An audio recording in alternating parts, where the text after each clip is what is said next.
Hey everybody, it's Allie and welcome to our Y&R Chat for Sunday, May 26th, 2013.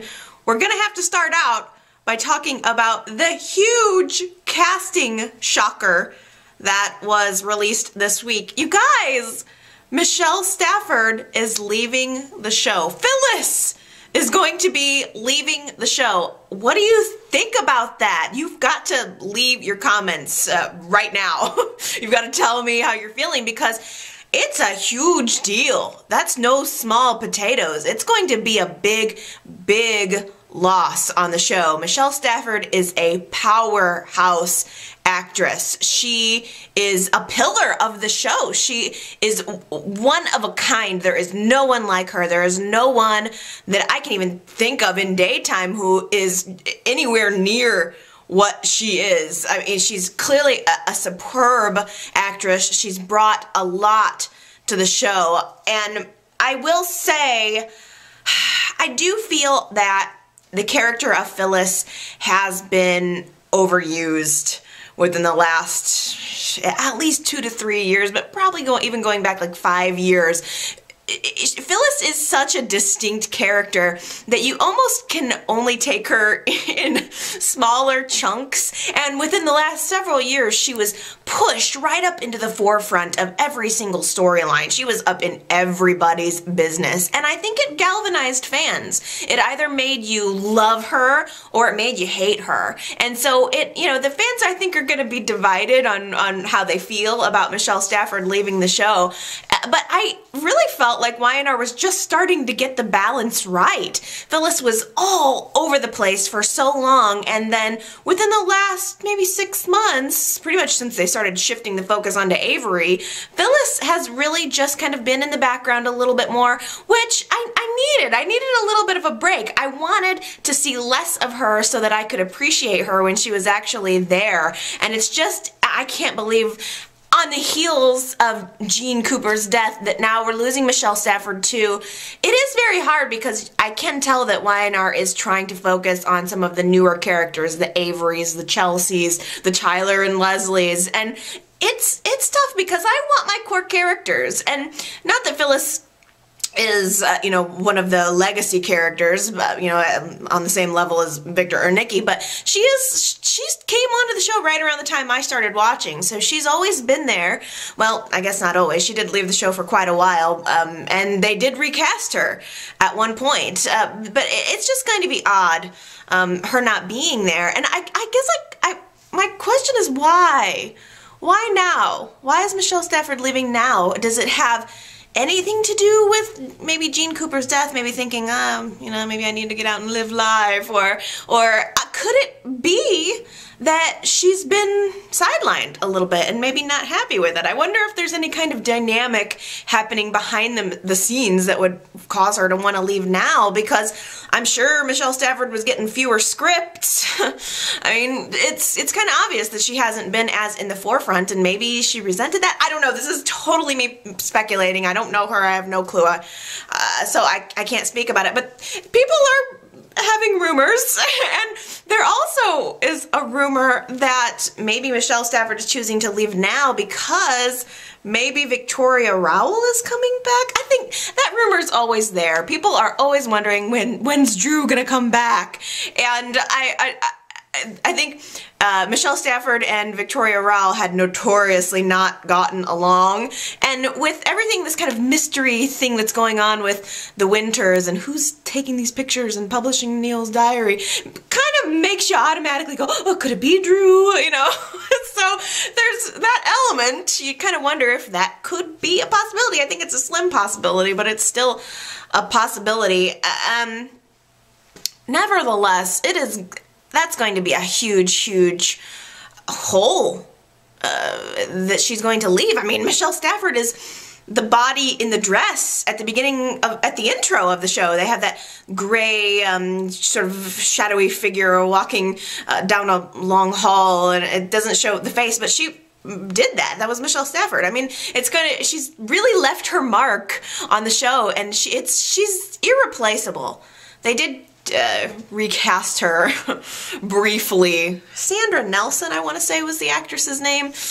Never quite caught on. Phyllis is a character that I think recasting would be nearly impossible. How do you recapture that? How can you possibly? I mean, those are too big of shoes to fill. Although, I will say, I would have thought that recasting Victoria would have been impossible, and after Heather Tom left the show, Y&R tried. They put a couple of people in there and it just didn't work out, but then Amelia Heinel came in and I think she's done a pretty good job. I accept Amelia Heinel as Victoria now, and she's been playing that role almost as long as Heather Tom has. Not quite, but almost. She's been in there for a while, so yeah, I guess there's a possibility that Y&R could recast it. I can't imagine how this is going to affect the storyline. I mean, Y&R is just now blowing the lid off of a decade-long paternity secret with Summer, and now Phyllis is going to be gone for it? At the prom party, Kyle walks in, sees Fen on top of Summer kissing her, and Summer pushing Fen away, and Kyle pulls Fen off of Summer, kind of throws him back out of the way, asks to see if Summer is okay. Meanwhile, Fen's behind him, coming back at him with a candlestick. Wanting to like bash Kyle over the head, which you can't blame Fen. Fen was just trying to defend himself, but Kyle like grabs the candlestick with one hand and punches Fen in the face with the other, like as if Fen was a fly he was flicking off of his arm. And naturally, another one of the kids was videotaping the whole thing, and all got caught on tape. Fen looking like a total chump. Phyllis walks in, seeing all of these kids in her house with an unauthorized party, and she sends everyone home immediately, like, I don't care where you go, but get out of my house. All of these kids have been drinking, and she just kicks them out, and every single one of their parents should have been called, but oh no, only Fen is the one that gets in trouble. Phyllis can tell right away that he's been drinking. She smells the alcohol on his breath, and Phyllis is grilling him, what were you doing to my daughter? Which, I understand. I would be concerned about my daughter too. The part that ticks me off is that Summer is standing there refusing to take any of the blame for the situation at hand. She just let Fen take all of the heat, even though Fen is looking at her like, Summer, come on, tell him you know what had happened. You were there too. I didn't just jump on you. And he didn't. He didn't just jump on top of her. There were things that led up to it, but yet Summer has led this kid all the way down the primrose path, and this is where he is now. She is the one that created this monster.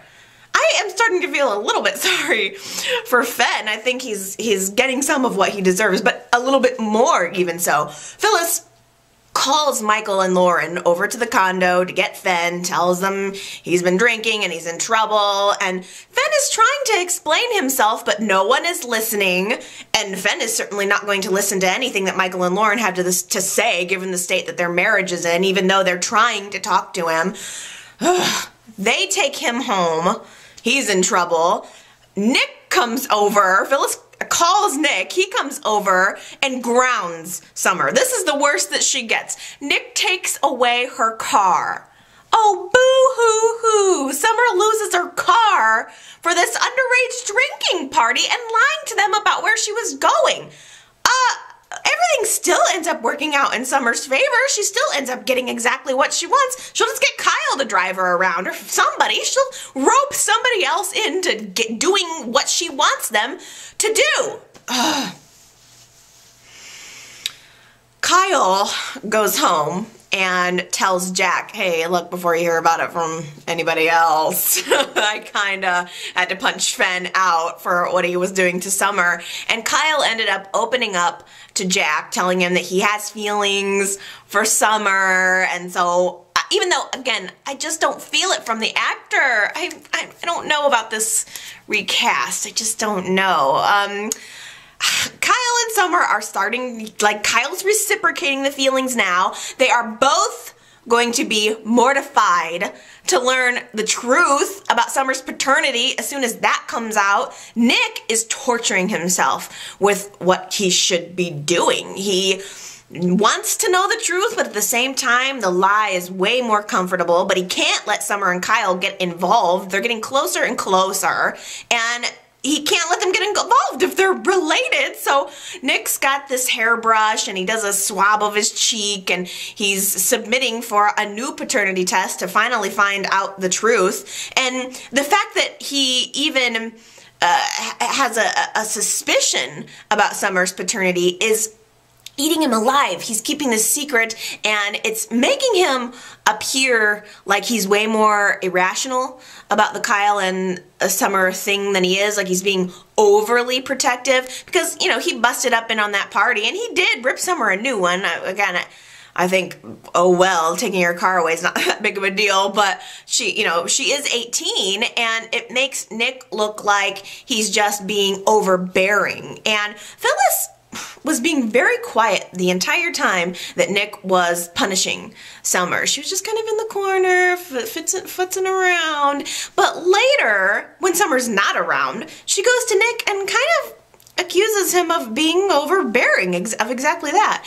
And like Nick said, well, you know, why are you're here now that Summer can't hear you and you're trying to play the nice mommy role. And I kind of agree with Nick. Even, you know, if it weren't for the fact that I know that there's more to it, I understand why Nick is seeming like he's overreacting because of the paternity, but at the same time, it is irritating that Phyllis doesn't punish her in any way. Phyllis doesn't set any kind of an example. So it's no wonder that Summer is the way she is. Summer is a walking teenage disaster, and it doesn't matter if she's 18. That doesn't mean that she doesn't need parents. She still needs parenting, and Phyllis never seems to want to be the one to do it. She needed parenting and punishment, frankly, a long time ago. They needed to start punishing her way before she got to this point. But again, she's getting exactly what she wants. She's caught Kyle's attention, and he's into it. She gets him to ask her out on a date. They go out together for dinner. Just before they leave the apartment, Summer slips a condom into her purse. Oh! So she's thinking she wants this to move into that direction. Luckily, they finish their date, come back to the condo, and there's a moment where she invites him in. She says, oh, no one's home, you know, you want to come on in? Luckily, he's not like rushing things by any means, but he does lean in and kiss her on the mouth.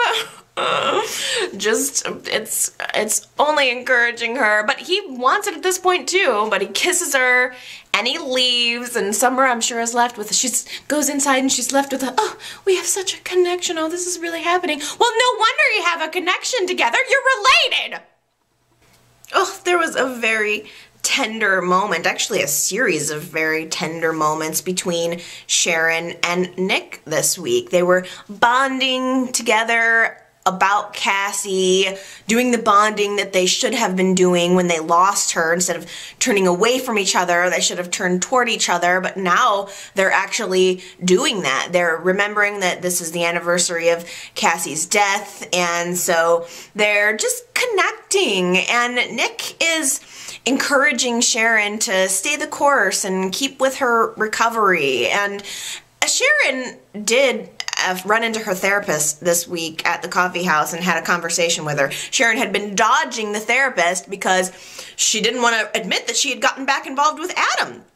But she eventually had to admit that. She admitted that she was feeling weak, and the therapist told her not to get involved with Adam, and she did it anyway, and the therapist was right. I'm so turned off by the way that Adam treated Sharon. I don't know why he would reach out to her to help her up in her time of need and then not only abandon her, but toy with her. He got in there, he got sexually involved with her and then abandoned her. If he cared about her at all, he wouldn't have done that. I don't understand where his head is. I always felt that Adam really, really cared about Sharon, and the reason why he was helping her at the risk of his own marriage was because he cared about her, and now all of a sudden he's just throwing her to the dogs. I hate it. I want Sharon to get back on track. I think she needed a friend, not a sugar daddy, and now that she's away from Adam, maybe she can find that friendship that she needed all along with Nick. I mean, Nick is a tough guy to be involved with. He is very controlling, and he does have a wandering eye. I certainly wouldn't want to be involved with him, but I feel interested by the possibility of a reunion with Nick and Sharon, probably mostly out of my own nostalgia. You know, Nick and Sharon were the couple around the time when I started watching the show, so there's a part of me that is interested to see them possibly getting back together. And we all know that it was Cassie's death that ripped them apart and absolutely changed the fabric of the show. It branched off into totally different directions, and it was nice to see Nick and Sharon at the graveside, at Cassie's graveside this week, reading one of her favorite poems. I cried, I'll admit it. It was very sad. I understand grief, especially right now, and I just thought it was really touching to see them like bonding together. But Nick asked to have a moment alone at the grave. He's got a lot going on in his head right now, and the reason he lied about Summer's paternity test was because he had already lost a daughter and he didn't want to lose another daughter. So he's talking aloud to Cassie, hoping to understand what he should do, hoping to have some kind of enlightenment on, you know, how to proceed. And he ends up deciding, saying out loud actually, that he's decided he's going to go through with the paternity test. He's going to find out for sure whether or not Summer is his daughter. And Sharon walks up in the background and overhears the whole thing. This secret that he's been keeping for, well, in Y&R time, I guess the past 18 years, he's never told another living soul. Sharon walks up behind him and overhears the whole thing.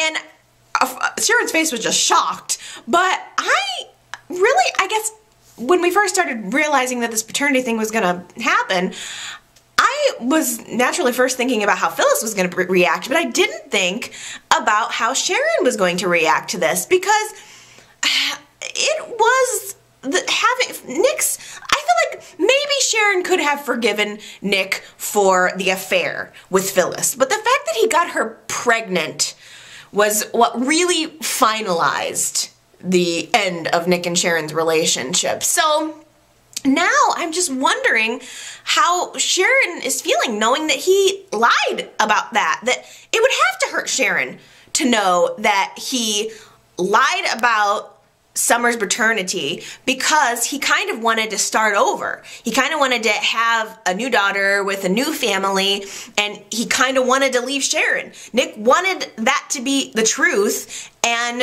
he kind of wanted to leave Sharon because of it. So it's odd. It's so interesting to think about how Sharon's going to process that information. And if Summer turns out to be Jack's daughter now, and it's not 100% sure that she is yet because the paternity tests are still out, but if it's true, then in a way, are Nick and Sharon kind of right back to where they were?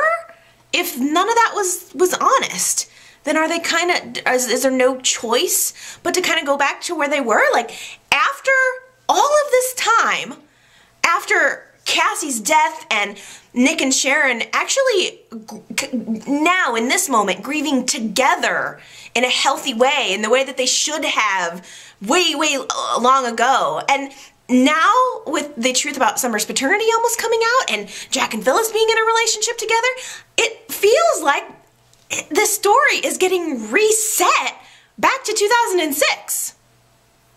You know I love Tracy, but Tracy doesn't want Phyllis to stay, but she also doesn't want her to go either. So she spent the last 2 weeks at the Abbott house telling Jack that Phyllis is no good for him and making Phyllis feel that she's no good for him as well. But now that Phyllis has decided to move out, Tracy tries to convince her to stay? That doesn't make any sense to me. Phyllis is at the front door with her bags packed, getting ready to leave, and Tracy makes a plea to her, says that she's worried Jack is going to relapse, he's going to get back on the pills if Phyllis leaves him. And then Tracy also said, you know, I think you care about Jack, but I think you're leaving because you're afraid if Jack has to choose between you and his family that he won't choose you. And I think it's totally the opposite. I think that if Jack were to have to choose between family and Phyllis, I think Jack would definitely choose Phyllis. I think Jack wants Phyllis more than anything else right now, and he feels that his sister should support him, and if they can't, well, screw them. And it really, I think it gets inside Phyllis's head, but she's resolute. She decides that she's going to leave, and she goes back to the condo.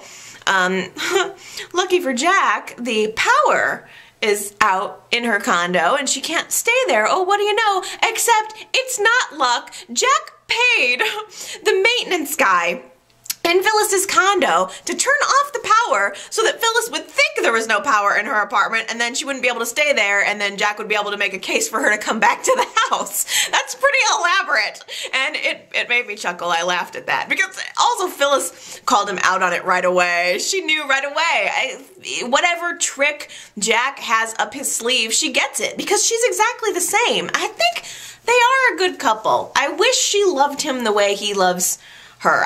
I think she does love him, but I think she also doesn't want to screw him over, and she doesn't trust herself, and she wants to make sure that if she is with him, that it's for the right reasons. Except those reasons are going to be heavily influenced if they find out that they have a child together. Michael and Lauren both want to fix their relationship. The desire is there, but the damage is done. Unfortunately, there is no going back. Michael walks out on her again after another heartfelt, how can we make this work? Well, we can't kind of moment. And he was very, very distraught. He's not able to see past the affair, and I don't blame him. But the way that Michael is kind of acting now makes me think Dark Michael might be coming back. It was Lauren who pulled him out of that. It was Lauren who made him the better man. And now that Lauren has betrayed him, I think little by little the goodness might be starting to shed away, and he might be reverting back to his old dark ways. And I think that's kind of interesting. We've seen good Michael for so long. I don't want to see him go all the way down, but I kind of like the idea of getting a little bit of a peek into his dark side. Now, meanwhile, Carmine can't stop texting Lauren. He can't leave her alone. He can't forget about her. And he's texting her, missing you, with a U instead of Y-O-U. I'm sorry, but by the way, anybody who texts you with a U instead of Y-O-U is a pass, okay? Grammar counts. If you can't take the time to spell out what you need to say to me, I don't need you to say it to me. I think I'm just old school.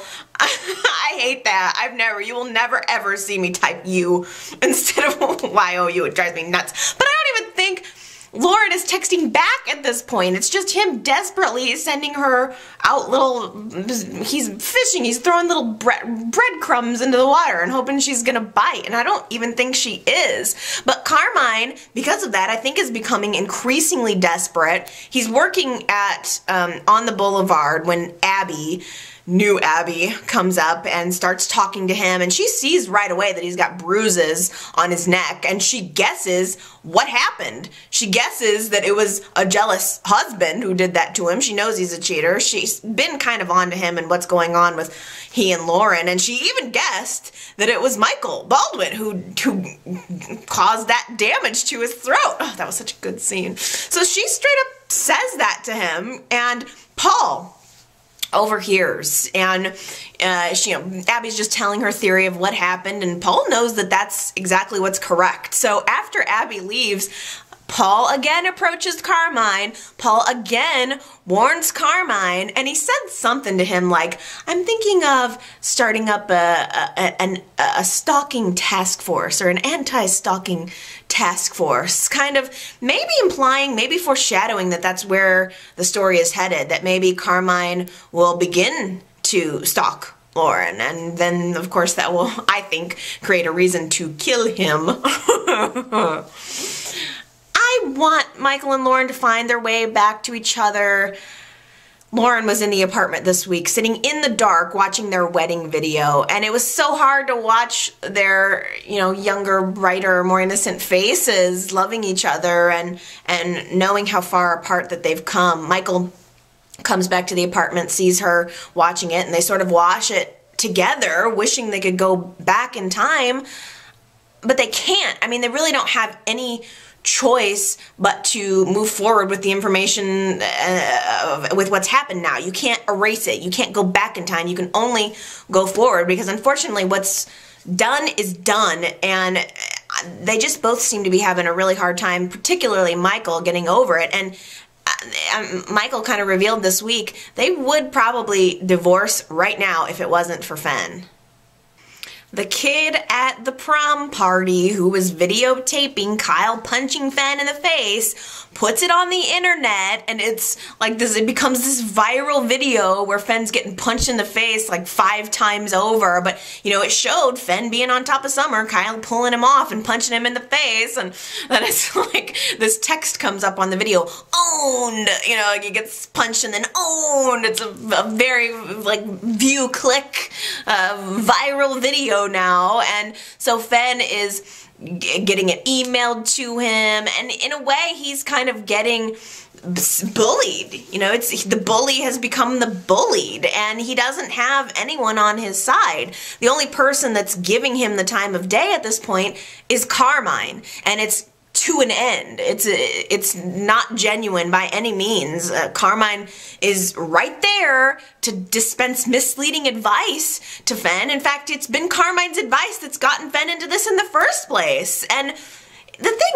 is, Carmine is so scuzzy that it almost comes off like concern if we didn't know everything that was going on between he and Lauren. If we didn't know better, it would almost seem like Carmine was being a really good buddy to Fen. Like, Fen doesn't really have anyone that he can confide in right now, and Carmine is there listening and kind of helping him along the way. I mean, Fen is going to be so upset when he finds out the truth about Carmine, but Fen tells Carmine everything that happened at the prom party, and he said something to the effect of, I'm not a rapist, I'm not like my dad used to be, and Carmine, his ears perked up, and he's kind of like, what'd you say about that? And Fen says, well, you can just Google my dad, it's everywhere, he has a past. And so now Fen kind of let it slip about the sort of guy that Michael used to be, and Lord knows what Carmine is going to end up doing with that information. I have no idea. But as soon as he leaves, a couple of other kids show up at the coffee house and start telling Fen, oh, you like to pick on girls, or you like, something, whatever. They're picking on him.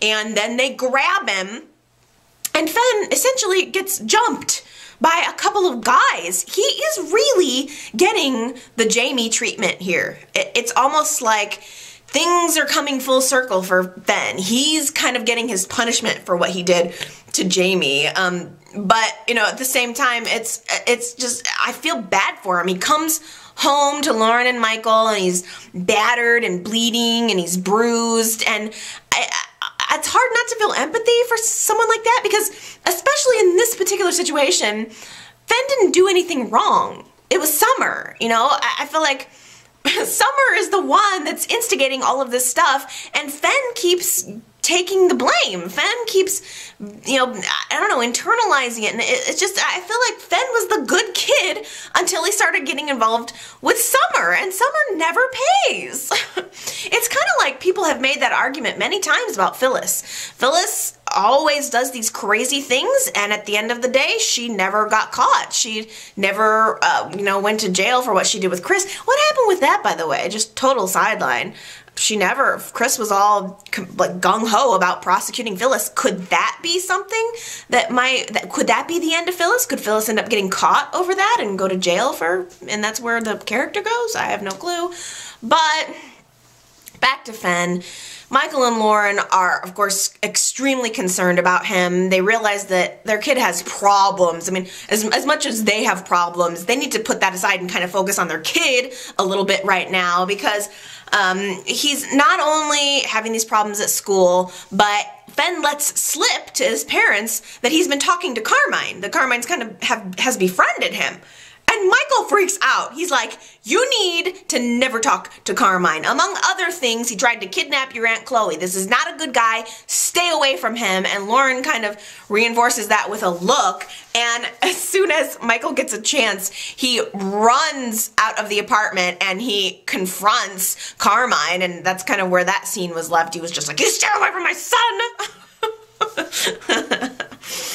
I don't blame him. Carmine has overstepped times 10. Sleeping with Lauren is one thing, but now texting her, he sent her a text that said, how's Fen? How are you? That's on a whole nother level. Carmine has not only ruined her marriage, but he's getting all up in her personal life. It's like a full frontal assault on her livelihood. This is just a quick note. I'm tired of hearing about Kevin and Chloe's money problems with the coffee house, and that's their justification for doing all of these naughty things. I'm just tired of it. Chloe this week called an appraiser to start thinking about selling the coffee house. And I'm sure that that's going to tick Kevin off. I wish that their marriage would be over. I wish that these money problems would be over, or someone else would buy the coffee house and maybe give it a little bit of a touch up as far as decorations and make it a cool place again, because Kevin has run it into the ground, and I don't understand, just in general, in a sort of general life kind of way, why would you hold on to something that you can't afford? Hey, did anybody notice that Michael Mooney got a new intro in the opening credits? I kind of don't like it. You have to watch next week to see it. It's like we watch the opening credits so many times, sometimes it just washes over you. But, okay. On the, there's like two shots. There's a left side of the screen and a right side of the screen for each character and actor. So I don't like the left side of the screen. He looks kind of tired. And then he gives this weird sort of cheesy smile that doesn't even seem like Adam's character. The right side of the screen is very sexy. He's wearing a 3-piece suit and he's doing kind of a Victor pose where he sort of puts his hand in his pocket, and that's very sexy. The left side, somebody needs to change that. I don't know why they changed it. Maybe his intro was too old. I mean, I don't know. But I didn't like it. You guys will have to let me know what you thought about that. Now, I kind of am liking the friendship between Adam and Avery. I don't necessarily want a relationship because I think he would just drag her down like he does to everyone. But I think it's kind of nice that they have each other to talk to, and they certainly have a lot in common. I mean, they both, they're people who, they want to be with people who are in a relationship and they want to be, both Adam and Avery want to be with people who are in a relationship together and having a kid together. So they both have that in common, at least, and they both know it. And Adam was grilling Avery about her relationship with Nick this week. I think he secretly wishes that she would break up with Nick and go get back together with Dylan so that would free Chelsea up. But Avery, I don't know what's going to happen with her and Nick. They're drifting apart further and further every time we see them. But I think Avery really wants to be with Dylan. I don't know if it's the want what I can't have syndrome, but she looks like she wants to cry every single time she sees him. And I mean, he's a great guy. And now he's Chelsea's, and not only he's having a child with her, they're dating, they're wrapped up together, they went to the spring fair together and he won her a teddy bear. By the way, Y&R Y&R has done spring fairs and the like before, like where they've set up a little, you know, carnival type atmosphere. This was the worst ever. We're told about this spring fair, but really all there is a fortune teller tent. It was totally lame. They've spent a lot of money on sets this year, but I would rather have not even known about a spring fair than have some lame ass, cheesy ass fortune teller tent set. It was just blah. I didn't like the fortune teller thing at all, frankly. I felt like, okay, what is this, Days of Our Lives? No thank you. Zing, burn, Days of Our Lives. Sorry, this is the Young and the Restless. We need to have some higher standards, okay? We don't need to take it to the fortune teller. Woo, that was funny. But the fortune teller, just to recap for you, she guesses a bunch of stuff. She guesses that Dylan has PTSD, and then more importantly, you know, Chelsea's all skeptical of the whole thing, as she should be, as from one con to another, but the fortune teller guesses that Chelsea's pregnant. I mean, she's wearing maternity clothes. How hard could that be? But she tells Chelsea this line. She says, "You're pregnant, and the father wants to be involved." And that really spooked Chelsea out because, you know, Dylan's standing right there with her, and I don't know, Chelsea will probably run back to the fortune teller at this point because she was very spooked out by it. I mean, later, Dylan and Chelsea run into Adam at the coffee house, and I think that the whole experience with the fortune teller just made her even more determined to keep Adam away from the truth. But Adam wants to talk to Chelsea. He wants to be involved with Chelsea. He pours his heart out to her, saying, we could have had this child together. This could have been our child. We could be together. But she's bitter. At the end of the day, Chelsea's sticking point is that she feels Adam chose work, Newman Enterprises, over her. And a Y&R Chat viewer named Gary called into my voicemail line this week, made an excellent point about, like, what did Adam really do that was so wrong in that relationship with Chelsea? The Sharon thing is understandable. He was lying to Chelsea and keeping Sharon on the property. He could have been honest about that. If he wasn't doing anything wrong, there's no reason that he couldn't have just told her about that. But why is it that Chelsea's so upset that he wanted to be involved in Newman Enterprises? I mean, is not Adam allowed to have a career? Is he not allowed to have a life? It's a family business and it's part of his identity. Why couldn't he be himself in that business and have a relationship with her? It kind of boiled down to Chelsea wanted to leave town and Adam didn't. He wanted to stay in town. He wanted to work at the family business. Maybe asking him to do that was too much. Again, I'll say it. The Sharon thing I totally get. But it seems like she doesn't mention that. When she's arguing with Adam, she doesn't mention the fact that he was still in love with Sharon, and that was there. The problem, she seems to say, is that he wanted to still be involved in Newman Enterprises. But Chelsea, you knew who you were getting involved with when you were getting involved with him. They both admitted to each other that they were trouble. So the snake told you that he was a snake, and then he turned out to be a snake and he bit you, and you're surprised? Adam is starting to figure this whole thing out. It's becoming inevitable that he's going to figure out that he's the father of her child.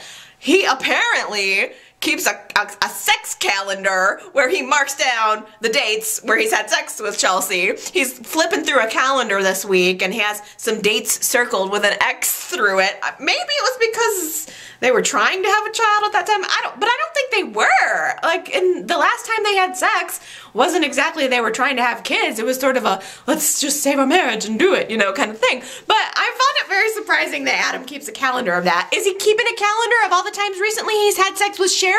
Because I have a bad feeling that she's going to end up pregnant too.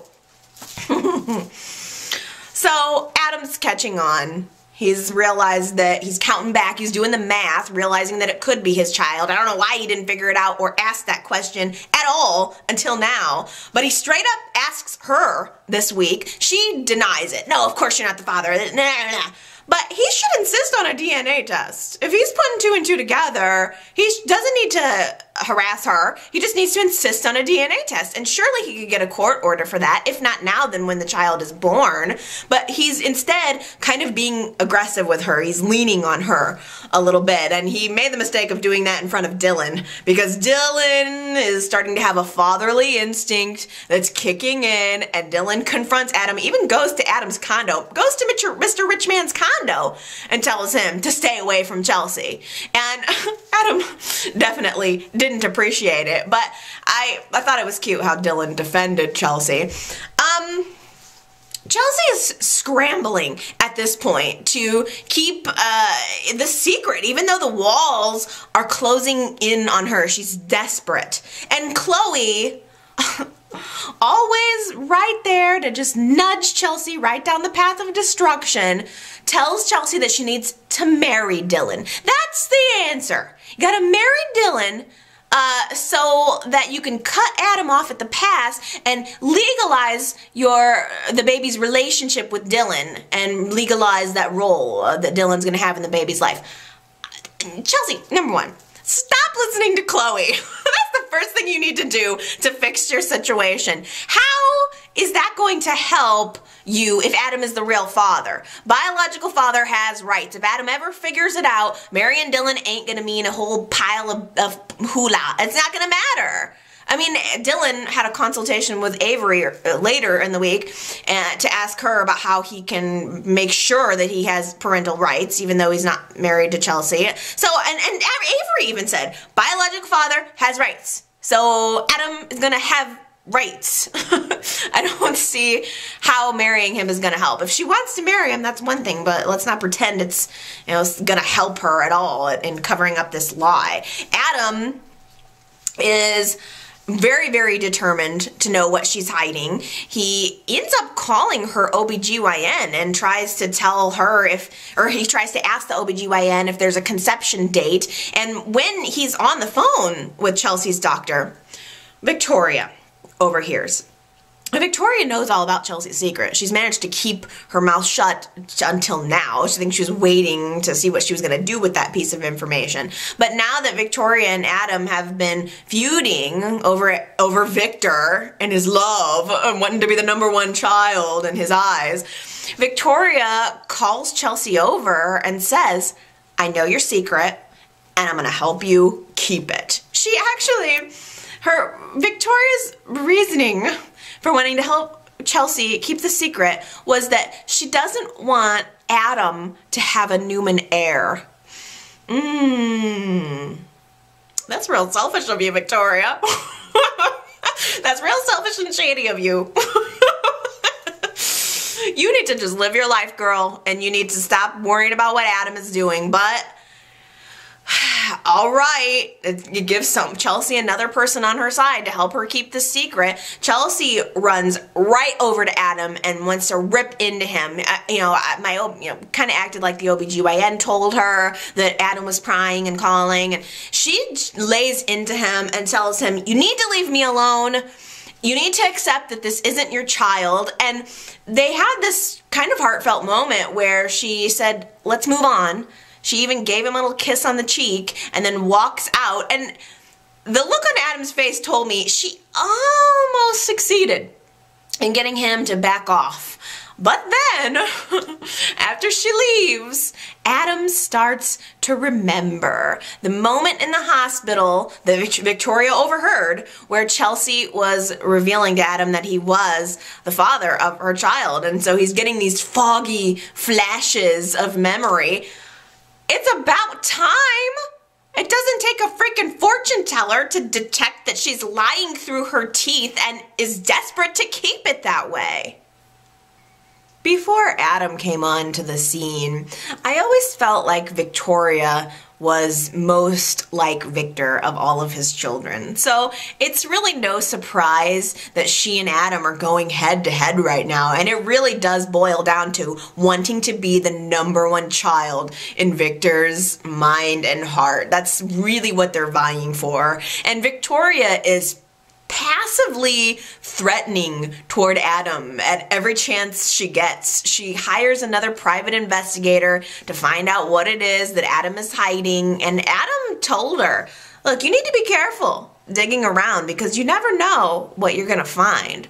And something about him saying that really stuck with her. She goes home and she mentions it to Billy, and Billy, probably part paranoid, but probably part right, realizes that what Adam is talking about is the fact that he knows her husband is gambling and probably gonna gamble away way more money than he needs to, and that he's basically back off of the wagon of his addiction. So Billy goes to Adam's condo and he tries to tell Adam to back off, but Adam just very blatantly threatens Billy, says he's going to tell Victoria about his gambling. So Billy, Billy is walking a tightrope, and that whole thing is going to blow up on him sooner or later. But I'm not even sure that that's their biggest problem.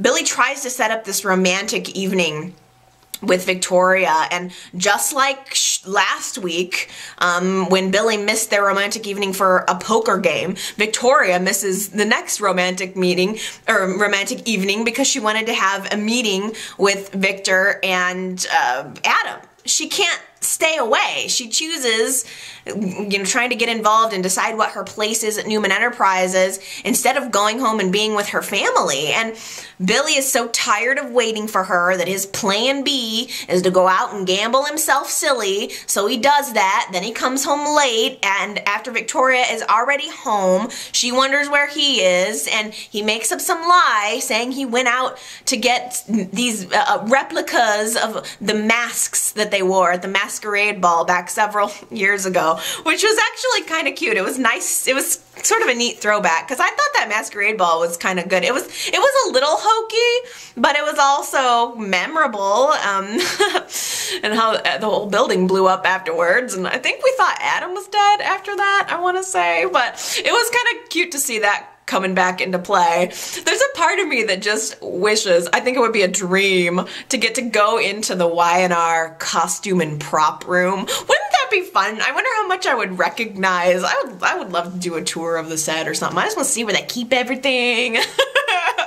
Can you imagine just getting to run like a kid in a candy store through the Y&R prop room? And that'd be just so neat. So anyway, they have their little masks and they're gonna try to have their little romantic baby making evening, but both Billy and Victoria have other things on their mind. He's thinking about gambling, she's thinking about Adam of all things. And Billy accuses her of not being focused enough on family. He accuses her of kind of breaking her promise by getting caught up in this whole mess. Victoria said, I'm going to go back to work at Newman Enterprises, but I'm not going to get involved in the drama, which they go hand in hand. And so in Billy's mind, that's a breach of contract. He agreed to not say anything about her going back to work there if she was able to balance it. So what do you guys think about that? Is that true? Do you think that the crux of the problem in Victoria's marriage to Billy right now is that she is way too involved in Newman? Is her job really what's at the root of their problems? I wonder. I'm not sure. Well, they decide to go upstairs and make love, and just as they're about to do that, Victoria actually says, let's go upstairs and make a new Newman heir. It was the wrong thing to say to the wrong person at the wrong moment, because Billy is already tired of competing with Victor, frankly. And now Victoria kind of, in a way, reveals that her intention with having this baby is to maybe get some attention from Daddy. And, I don't think that's necessarily what she wants, but Billy believes that. Billy is offended. He immediately says, what, you want me to be your stud pony? I'm gonna have to call Billy that from now on. Maybe his new nickname needs to be Stud Pony. Victoria just wants to get on and ride that stud pony all the way home. I love it. That's hilarious. But I don't think that's her intention. I think she just gets caught up vying for daddy's love and affection. It is, was, and probably always will be. You can take the Victoria away from the Newmans, but you can never take the Newman out of the Victoria. Oh, Nikki's sexy doctor shows up again this week, and he's chatting her up, and Victoria even comes by and notices that the doctor seems to be flirting with her. He never misses an opportunity to say that he's a widow and complimenting Nikki, and I'm just thinking, ooh, dangerous move, Kurt. Do you know who the hell she's married to? Do you know that you're talking to Mrs. Victor Newman? I mean, it's hard because I think that the doctor is very charming, and I like Nikki having a friend, and I think Nikki sees it that way. And even when Victoria mentioned that he was flirting with her, Nikki was like, oh, no, we were friends. But I think Victor's going to pick up on it, and it's going to cause problems in their relationship, and I said it last week, I'll say it again, that feels like a letdown to me.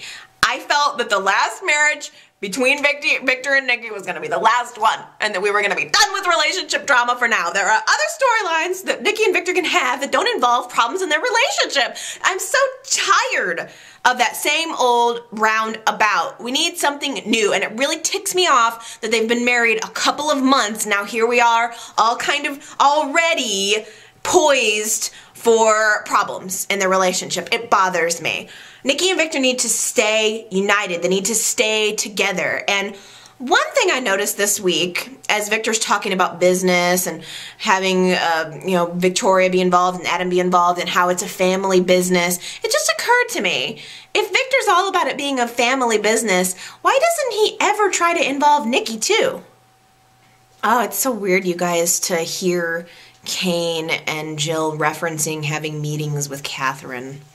It is really hard. By the way, the tribute to Gene Cooper episode is scheduled to air on Tuesday, May 28th in the U.S. I don't know how that affects Canada. I guess Canada would maybe get it on Monday, or maybe, I don't know, maybe they're going to make it that for everybody. I'm not exactly sure, but you'll have to check your local listing, because I think that's going to be really good and really tearful, and I'm sure I'll devote a whole segment to it next week. Gosh, I miss that woman. But Jill tricks Kane into thinking that he's had a meeting with Kay.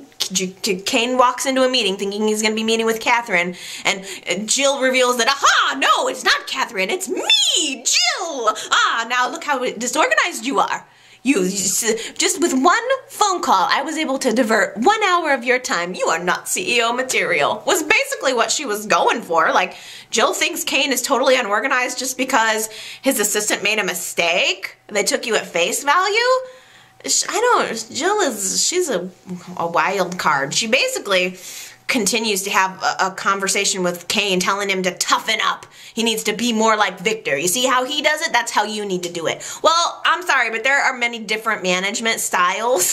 I don't think you have to be like Victor in order to be successful, but she tries to get him to toughen up, and he reciprocates by telling her to go to hell, which I thought was kind of nice. It's been a while since anybody has told Jill to go to hell, and it was overdue. But Jill takes a step further, and she starts butting up in his personal life, noticing the way Tyler and Lily interact, and she starts asking him about his marriage and about, how he feels about Tyler and Lily, and that's Kane's sore spot.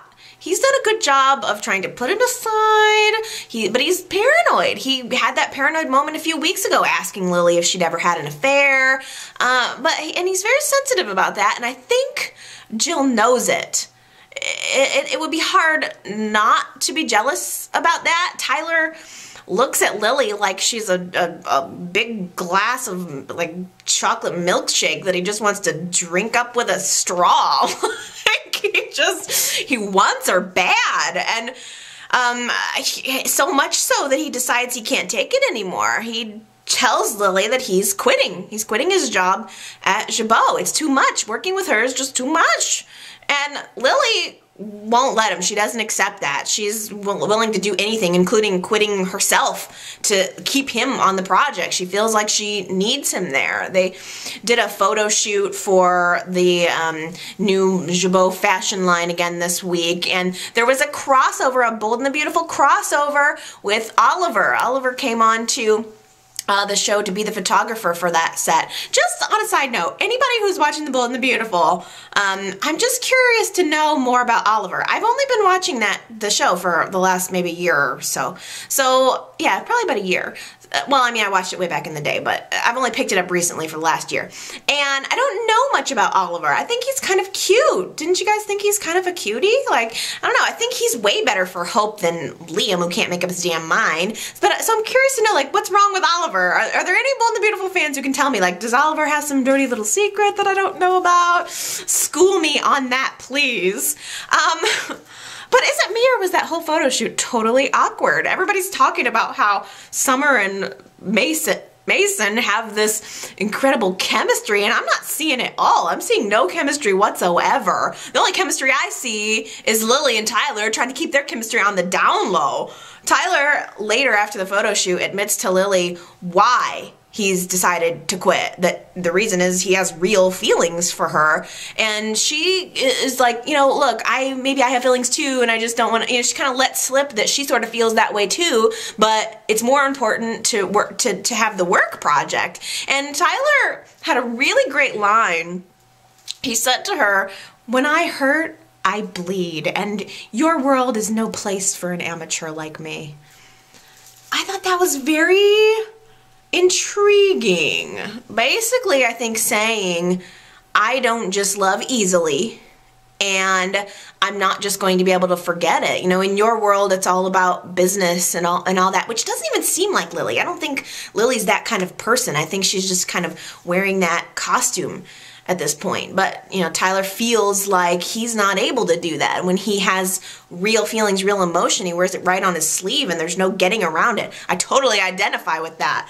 But we also have this weird thing happening on the side with the person who stole Neil's private journal posting more of excerpts from his diary, plus some extra, like, they posted a new article on gcbuzz.com, I imagine. I wonder if anybody's bought that domain yet. gcbuzz.com.